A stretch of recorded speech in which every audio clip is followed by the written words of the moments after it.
Hi, and welcome to this review where I am going to do my utmost to do justice to this amazing book, which you saw in the thumbnail back there. It's The Windup Girl by Paolo Bacigalupi, I think you can pronounce it. And I don't have it with me to wave around because I left it in Switzerland. Now, I recently flew to Europe. That's a quite long flight from Australia, and I chose this book to take with me on the flight. It's been on my shelves for a while. I think I picked it up in the November haul, and I'd heard nothing about it or the author. When I did that, I just read the back of it, thought, oh, that sounds pretty good. The cover says, a worthy successor to William Gibson, which I'm glad they wrote that because it's one of the things that helped me choose it. But it's not a fair comparison. I feel this is far more biogenetic, and the whole William Gibson thing was cyberpunk. If there's no cyber, then there's no cyberpunk, and this is far more biopunk.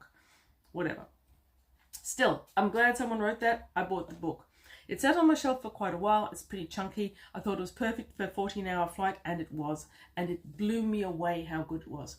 I've read quite a few good books this year, but this is one of the ones that just blows the others out of the water at how amazing it is. Now, a small part of me when I was first making notes was writing, this is an unknown book or not well-known book. I don't think that I can say that because it's been nominated to a whole heap of awards and it won them about 10 years ago, but no one I know has been discussing this book at all, and I really think that they should be. I certainly will be rereading it at some stage after my friend in Switzerland's finished with it, and I will be looking for more from the author because the actual writing was wonderful and the plot was so complex and so lush and at times so nasty, and the whole concept and world building and the characters were amazing in that they were mostly unlikable, and yet you didn't feel yourself disliking them. They felt very real. And okay, less rant, more review. Or would that be less rave, more review? Probably. Okay, so The Windup Girl starts off brilliantly, in my opinion. It starts off in a Thai market. Now, I've been to Thailand a couple of times and I've travelled in Asia more than once. If you're from a Western country, your first introduction to an Asian country is almost science fiction in itself. You're taken completely out of context of your social. You're put in a situation where nothing is the way your brain expects it to be. The streets don't feel right. The smells are different. Everything is overwhelming. And some people don't like that, but I have always loved that about traveling in Asia and in foreign countries in general. And I feel that that's part of what attracts a lot of us to science fiction and fantasy. It's like that feeling of standing on the brink of something completely different, completely alien, completely new, and not knowing what's going to happen. So we start off with our character, Anderson Lake, I think his name is, and he's standing in this Thai market and he's looking at a fruit that he's never seen before. And that for him is groundbreaking because Anderson Lake is in Thailand under false pretenses. He's pretending to be there running a factory that manufactures coils, but he's actually from a bioengineering company which is looking for lost plants. They have reason to believe there's a seed bank hidden somewhere in Thailand, or possibly someone who's a very adequate bioengineer inventing new plants. And edible plants are an incredible shortage in this future world. I think it's set in the 2030s, but I'm not sure about that. No, it must be much further ahead because the world building is so wild. Anyway, so in that small package of information that I've delivered about the book, there are so many nuances. This book does nuances like you wouldn't believe. There's the nuance that Anderson Lake in Thailand is one of the countries that has managed to stand up for itself on the world market. It's still got very viable crops and it's resisting the control from the bioengineering companies whom they absolutely loathe. Now, the description of the Bangkok market and streets makes me feel like the author has spent time in Thailand. Apparently he has got a degree in Asian studies, but I don't think you could replicate this unless you'd actually been there. So if you have been there, a soy is a market. Every word has 1,500 syllables and you can't pronounce any of them. And the way this book describes the streets, the markets, the smells, the traffic flow, it all feels very, very genuine. So I think that's more than just doing a degree in Asian studies. I think that's going to Thailand and walking the markets and buying the fruit and learning how to say sawadika and all the rest of it. And it's quite brilliant. But within their packaging, so the way that Bacigalupi, probably Bacigalupi, manages to world build is incredibly subtle, and right up into the last chapters he's still world building for you. You're still envisaging this complex creation that he has made for us. So there's no fossil fuels anymore. I think fossil fuels exist, but they're so incredibly rare and so incredibly expensive that even millionaire companies can't afford them. Instead, you've got a range of power providers that changes the whole surface of the world. And the surface of the world has changed in such a believable and understandable way. So, for example, if you're going from Europe or North America, like I'm pretty sure Anderson Lake did, to Asia, you have to catch a sailing ship. Or you've got, within smaller areas like Thailand to Japan, you've got dirigibles, which are gas-filled balloons, basically. And both of these routes have got their own complications. It now takes months again to travel. It's like in my mother and my grandmother's time, if they were going from Australia to Europe, they got on a ship and it took months. This is that world all over again, a world without fossil fuels. And that's very relevant to the modern world because we will one day run out of fossil fuels. And this is the kind of world that we might be looking at when that happens. So the factory that Anderson Lake is pretending to manage produces coils which claim that with this new technique they're going to store a huge amount of energy, and coils are now used in many situations where fossil fuel engines would be used today. There's some other things. The bioengineering in this story is strong. One of the things they've got is something that sounds like it's a combination of a mammoth and an elephant put together. And that's a source of a lot of power in Thailand as well. And the mahouts that run them have got a huge amount of power in their guild. Other things that are happening. The bioengineering has completely ravaged the world with foodborne plagues and diseases. And some of these diseases can now cross the gap from plants into humans. So you've got all these people who have died from eating diseased plants. And many plants that don't appear to be diseased can then develop these rusts and other diseases. And that is nuanced and complex and keeps going throughout as well. And that's the thing I really love about this book. It doesn't just set up the world scenario and then a play happens on that stage. It just keeps on evolving as you go. Oh, it's just wow. It's just wow. So yes, the bioengineering is ravaged, blah, blah, blah, which I said already. And you've got a series of companies, agribusinesses they're called. Agri-companies? Agribusinesses? What does he call them? He calls them something. Some agri-corps. Agri-corps? Oh, it's set in 23rd century Thailand. There you go. Okay, Agrigen, Percal, and Red Star are the ones that he mentions. They're mega corporations and they're called calorie companies, and Thailand and most of the rest of the world hates them because they control the food. Of all the foods we have today, most are extinct. The ones we hear most about are bioengineered wheat and bioengineered soy. And what the agri companies do, the calorie companies do, is they sell the seeds for these, but they've been engineered so that they won't continue to grow. And this I thought was a fascinating point, because something that Bacigalupi does throughout this novel is he takes things that are real today, but he transports them into the future and presents them as something entirely new. Because that is what seed corporate companies do today. They sell sterile seeds to developing countries at a huge cost that puts them into debt. And because traditional ways of agriculture meant that you raised a field of wheat, for example, you saved back this much for seed stock for the next year, but now they're being sold all these things that are so much better, only there's no seed stock, so they have to keep buying it every year. The seed strains are perhaps less viable than the original stocks, and so they need to buy the fertilizers and the pesticides and all the rest of it. And it's wrecking huge portions of agriculture throughout Asia and Africa. And that is basically what the author does here, but he presents it in a future scenario where it's worse. So that's pretty amazing. You've got these frequent catastrophes that have wrecked the world, and the sea level has risen. So now most of Bangkok is actually underwater, and the only way it's been preserved is by building walls to keep out the water, such as the Bangkok River, and pumps that routinely empty the streets. It's wild and it's amazing.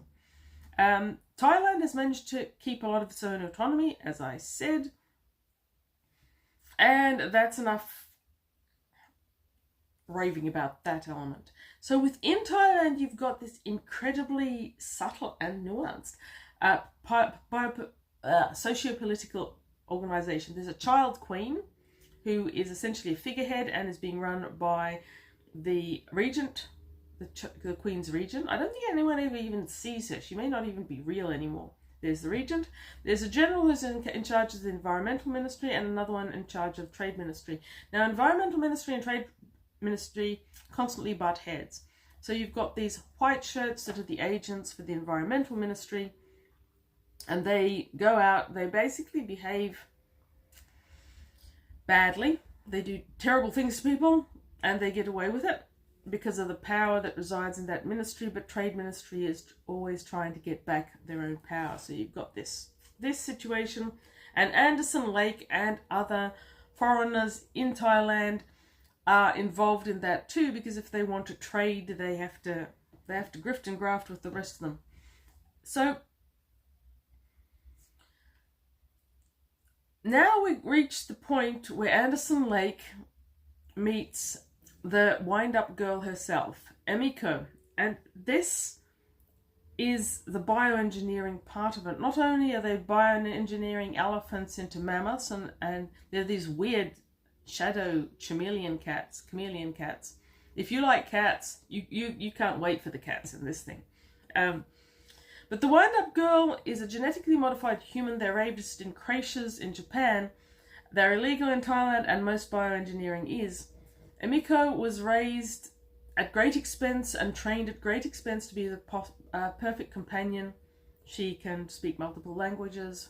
She's a perfect secretary. She can do all the things that a Japanese businessman could want. And that's what she was for the beginning of her life. She was respected. And then her businessman, who owned her, brought her to Thailand, where she's illegal. As long as she's with the Japanese businessman who's doing business with Thailand, they're protected, and we meet another Windup Girl later. But essentially, he dumped her and returned to Japan because he didn't want to pay the fare to get her back there. With no skills, no papers, no legal justification for existing, knowing that certain environmental ministries would kill her as soon as look at her, she has devolved down into the red light districts of Thailand, where she works in a sex club. And this is where a warning needs to be issued.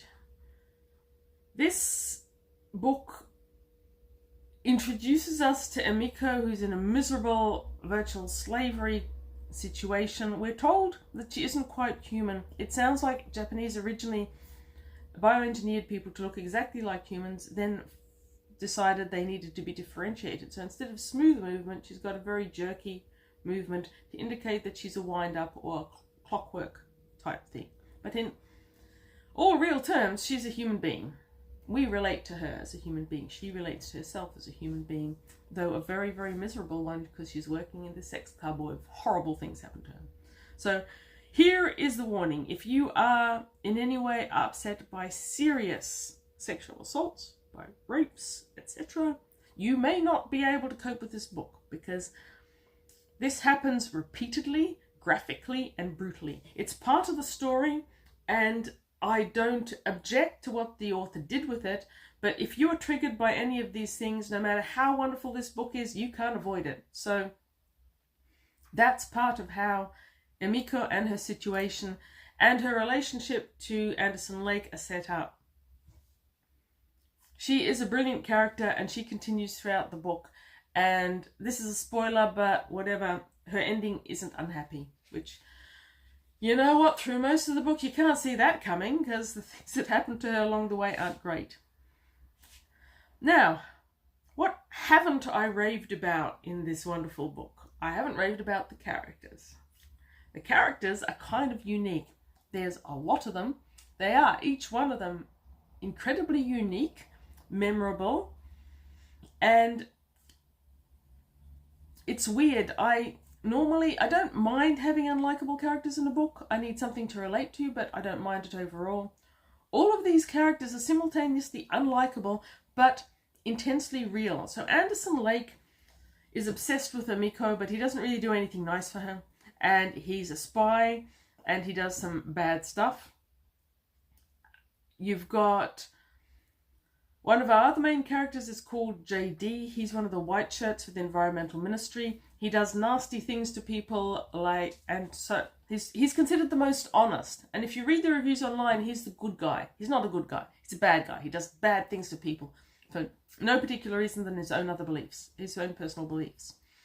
He gets taken down when he basically burns the trade ministry by destroying a whole lot of stuff. He is unrepentant.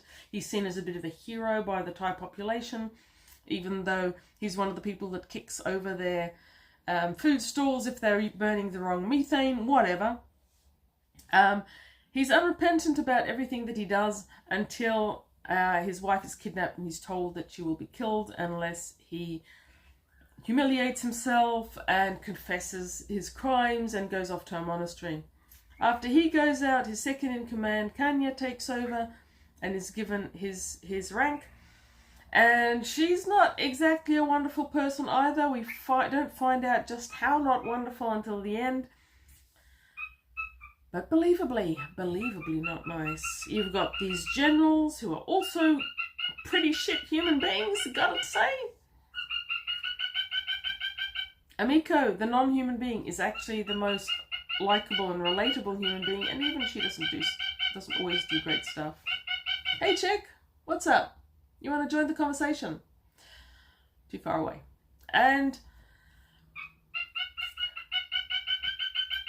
so in the end, the social political arguments between the different ministries basically take down the country, and by then, sad as you are for Thailand, you can't really blame them.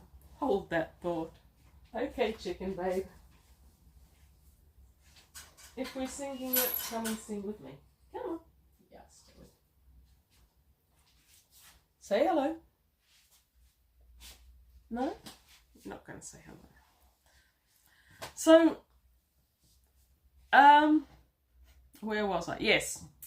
Basically, the last part of this novel is showing the slow disintegration of in Thailand as all these different social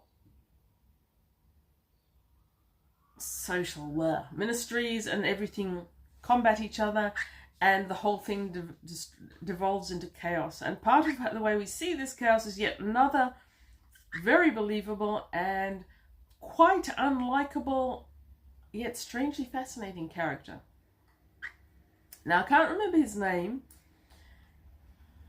His backstory is that he is Chinese, hereditary Chinese, living in Malaysia, where he was a businessman and he had status and a family, and he had owned his own ships, and he was a happy guy. Probably not. He doesn't strike me as a happy guy. One of the least nice things about him is that he calls females food mouths. I don't know where the author got that from. I'm not sure that I want to know. Now, apparently what happened in Malaysia, there was this huge rebellion, and they kicked out all their Chinese, all their people who were originally from China. They didn't end up in China for some reason that I don't quite remember. Most of them ended up in Thailand, disenfranchised with refugee papers and in terrible, terrible straits. This particular guy was working for the factory, and he spends his whole time scheming and stealing from Anderson Lake. Anderson Lake sort of knows that he's being lied and stolen from, and he doesn't care a whole lot because the factory is basically a front for what he's really interested in doing. But he does suspect this guy who has stolen money from him, and is Hock Seng, a refugee from the Malaysian purge of ethnic Chinese. There you go. So his basic plan throughout is to steal all of Anderson's secrets out of the safe and sell them to the higher bidder, whether it's a criminal, or whether it's a minister. He doesn't really much care as long as he gets a lot of money and can go off and do whatever he likes.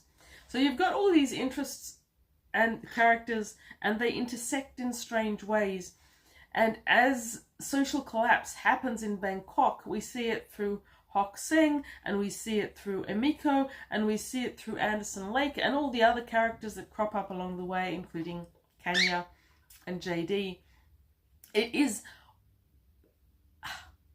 is marvelously done. It is beautifully written. It is incredibly nuanced. It is probably the most complex and most fascinating book that I've read this year.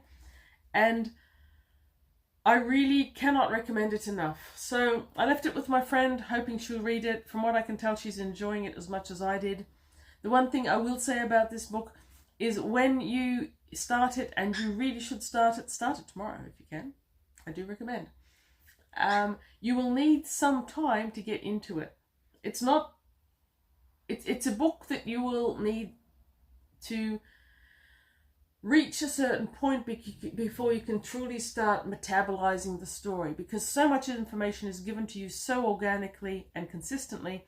You're going to need to read at least a chapter or two to really feel secure in your place in the book, I guess you would say. I do thoroughly recommend it. Have I mentioned that? Definitely a marvelous book. I'm going to stop rambling and raving about it now, but if you like modern science fiction and you haven't heard of this guy and this book, then here I am telling you that you need this modern science fiction book in your life. If you are more of a classic golden age kind of reader, like I guess I am a lot of the time, you still need this book in your life. While they compare it to William Gibson, I suspect it's more similar to China Melville, with whom he tied was it the Nebula or the Hugo? I think he tied for the Hugo with China Melville. There we go. The 2010 Hugo Award he tied with The City and the City by China Melville. So if that's an author you like, then I think you should definitely try this one. I think everyone else should as well. I will definitely stop rambling now. Brilliant book. So happy I read it. I might even go out and buy it new. I want my purchasing power to support any author who is as marvelous as this author is. Thank you very much for watching. Read good books.